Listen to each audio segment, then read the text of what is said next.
Hello everyone and welcome to the Game Engine programming series where we write a game engine from scratch.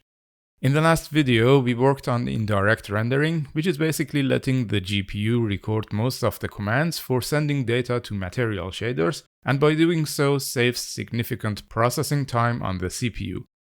It's worth mentioning that we are using a single CPU core for rendering, and we could have split recording commands between CPU cores. However, I prefer to save CPU power as much as possible for code that can't run on the GPU. In the meanwhile, I found a few more points of improvement to work on in the engine side, and I'd like to do those today. First, we have an issue that happens when we use a mesh with a large number of submeshes. Before I demonstrate the problem, let's fix the default material color, which I set to this purple color for testing. Here we can change the default values for material properties. So change the base color, metallic to 0, and roughness value to 0.9. Let's also do a quick bug fix for a reported issue on GitHub. As always, thank you so much for finding and reporting these bugs. So when we retire IDs in the extremely unlikely case that the generation's been used too many times, I made a copy-paste error and used the same index as we use for entities.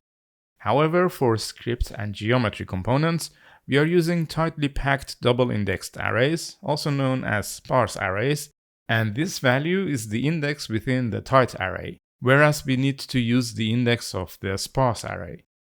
And the same holds for the geometry component. Okay, that should fix it.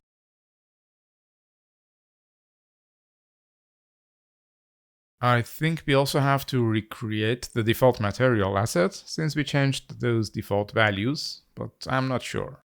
Oh well, let's do it anyway. Deleting the default material asset file will regenerate it at startup.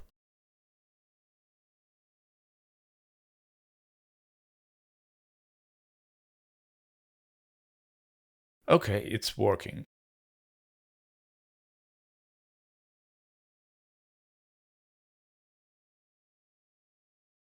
I'll also add an assertion after grouping render items by PSO.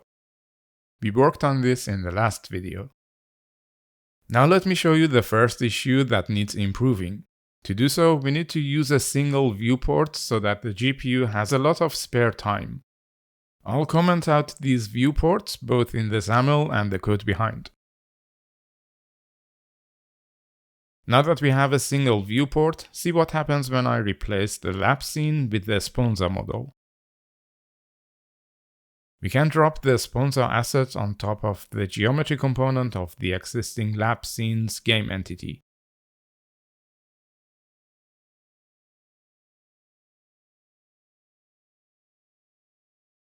Notice how long it took to show up. I would expect it to update almost immediately. We can also delete the game entity and create a new one with the Sponza model.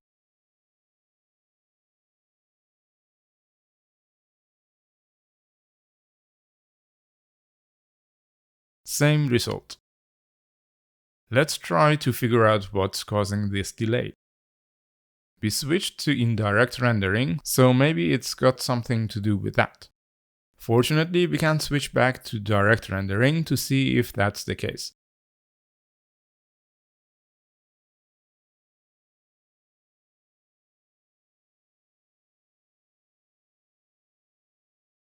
As you can see, it is still delayed.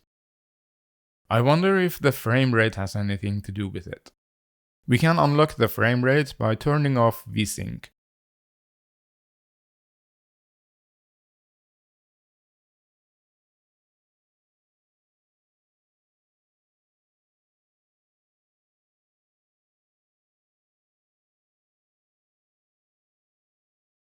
Looks like it loads much faster with VSync turned off. VSync is used with the swap chain in order to lock the rate at which swap chain buffers are presented. So let's read a bit about swap chains here on this technical blog from NVIDIA. Here it says that the call to present will block after we have maximum number of backbuffers in flight. So in our case, we have 3 backbuffers, which is also the default for maximum latency. When we give 3 frames worth of work to the GPU and we try to present a 4th one while it hasn't finished the 3rd frame yet, it will block the render thread by not returning from the present function until the GPU has rendered the last frame. Note that when VSync is on, the swap chain has to wait for the sync interval even if the GPU has finished rendering to the back buffer. Therefore, it will block if we try to call present when there are 3 back buffers waiting to be displayed. I'm not sure if I understand this correctly, but it looks like that it also prevents the copy commands for uploading resources to be blocked.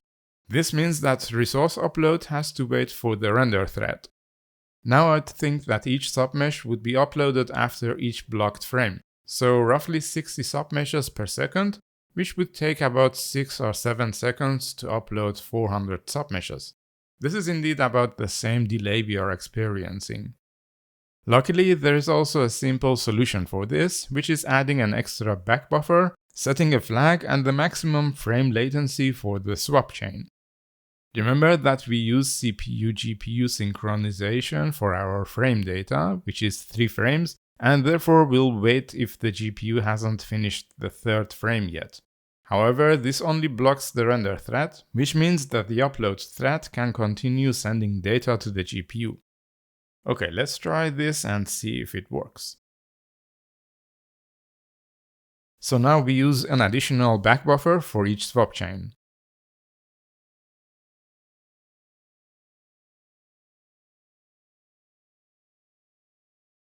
And then we set this flag.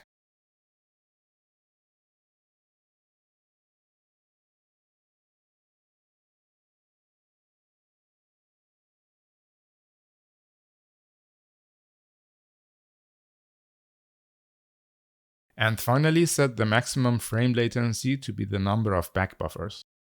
According to NVIDIA, this should fix the problem.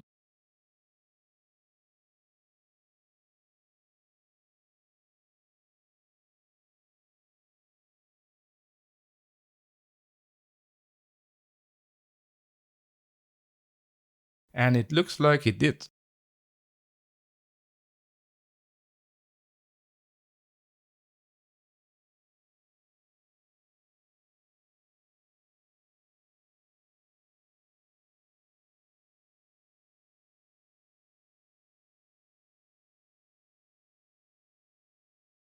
We can see here the sponsor model being loaded almost immediately. That's about 400 resources being created and uploaded, which brings us to the next point of improvement. Creating a separate resource for each submesh is wasteful. These are all committed resources with their own resource heap. It's inefficient both in terms of time and memory. So why not use a single buffer resource for all submeshes? Let me turn these viewports back on and then we can have a look at the solution.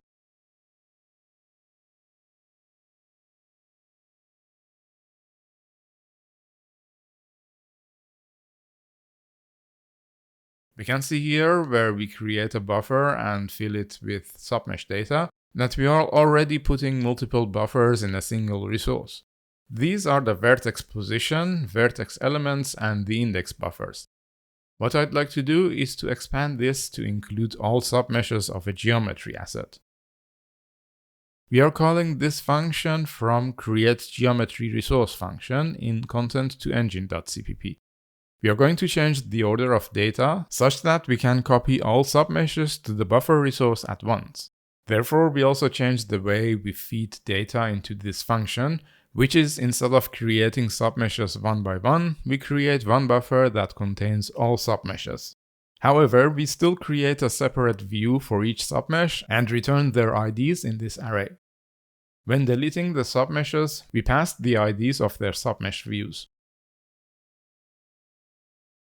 The submesh views contain the ID of the buffer resource, which is the same for all submeshes.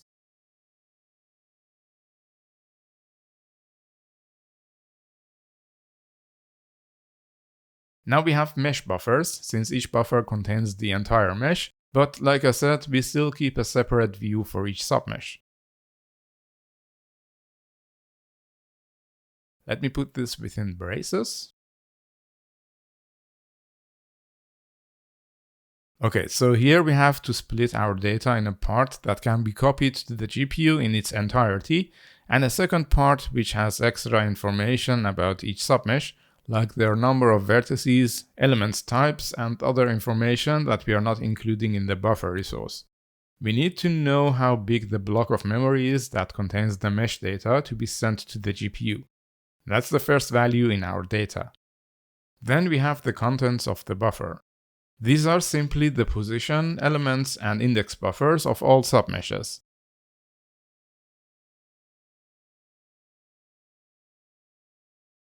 The second part is an array that contains submesh information. We no longer advance the pointer parameter, which is also a good thing to not have.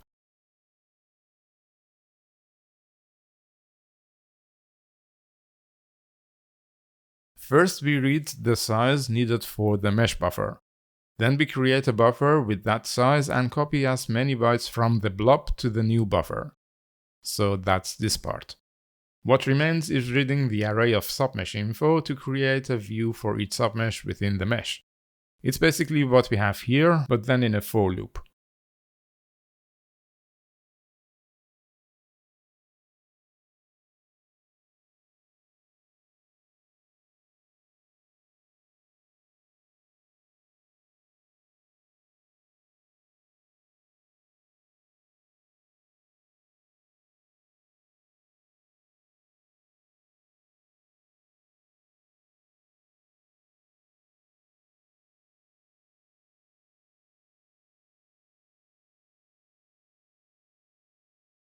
Note that now we also align the size of the index buffer in order to line up the next submesh's position buffer.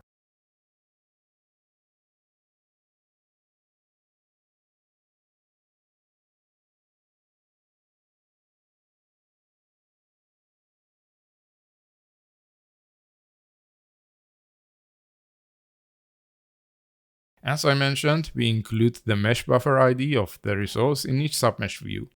For now, it's only used when we want to unload or remove a mesh from the GPU, so it's a bit redundant. But we may need it for something else later, so I'll leave it like this for now.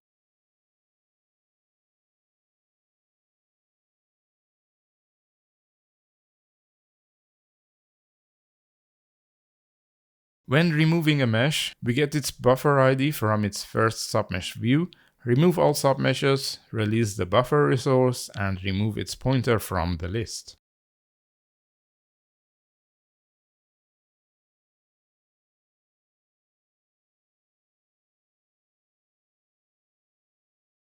We don't need this cast. Okay, that's all for the low-level code. We do have to update the signature of the renderer interface so that they match with the changes that we made. Here we rename these functions because they add or remove an entire mesh and also update their signature.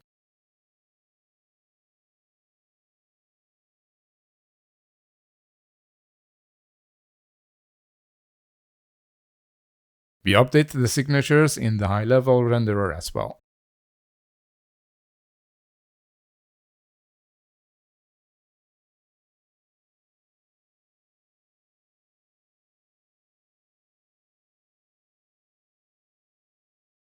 We saw earlier that we are calling these functions in Content to Engine module, so we have to make some changes here too. As we'll see in a minute, I'll make a change that packs the threshold values in a flat array instead of in each LOD, so we can skip them in order to calculate the size of the hierarchy buffer.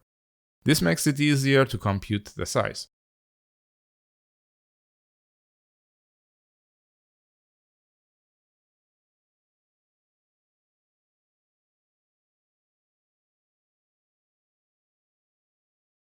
Let me actually start at the beginning where we receive geometry data that needs to be uploaded to the GPU. Here we describe the data format. As I said, we pack the LOD thresholds in an array.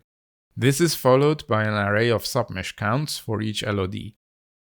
The next part contains submesh data and should be the same as the one we just did for the low-level renderer, so I can just copy that over.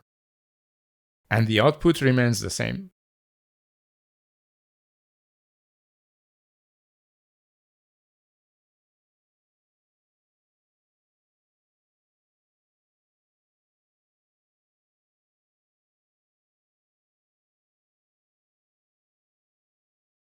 When we create the hierarchy stream, we read the thresholds first.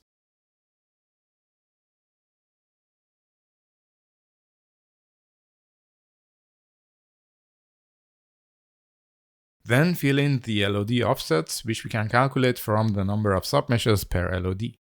And then instead of creating submeshes separately, we call addMesh once, which returns a list of GPU IDs.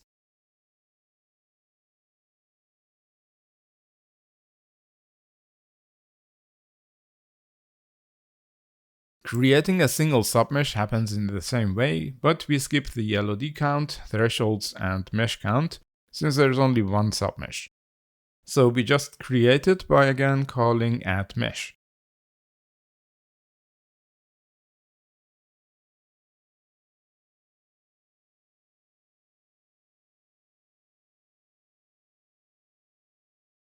Removing a geometry resource is also simpler now.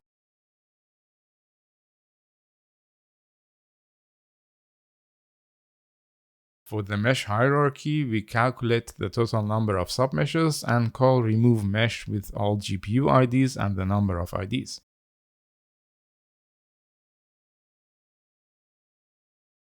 That's all we have to do in the engine side. The only thing left to do is to pack mesh data in this new format in the editor. This happens in the aptly named pack4engine method of the geometry class.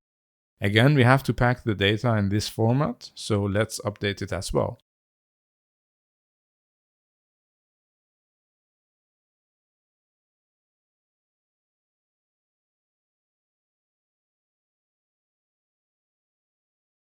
We use a binary writer and a memory stream to write the LOD count, LOD thresholds, and mesh counts per LOD.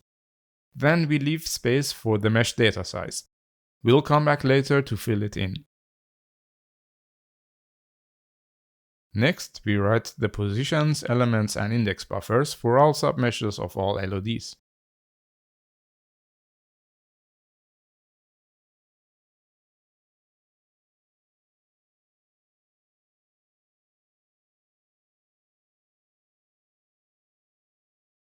Now we can calculate the total size of this data.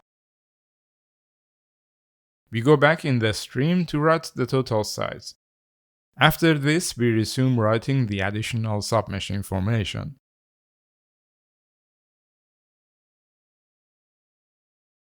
And that concludes putting all submeshes in a single GPU resource. Let's see what happens when we load the sponsor model.